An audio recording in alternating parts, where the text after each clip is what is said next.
இந்த ஜூபிலி ஆண்டில் நம்மை ஆசீர்வாதம் நிறைந்த மக்களாக, பிறருக்கு ஆசிரியை வழங்கும் மக்களாக, மற்றவர்களுக்கு நம்பிக்கையை கொடுப்பதற்காக நம்மை அழைக்கின்றார். ஆம், எலிசபெத்தின் இல்லத்திற்கு அன்னை மரியாளின் வருகை ஒரு குடும்ப அழைப்பை விட அதிகமாக இருந்தது.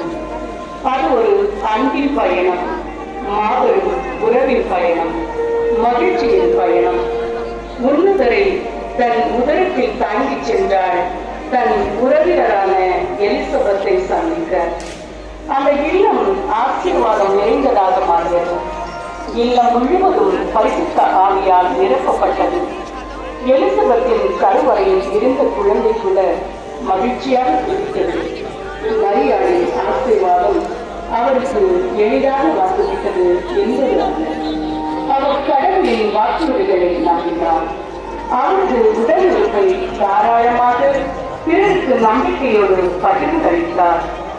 பெரும்பாலும் சுமையோடு இருப்பவர்களை சந்திக்க நமக்கு அழைப்பு விடுக்கின்றார். நாம் இதயத்தில் இறைவனை சுமந்தவர்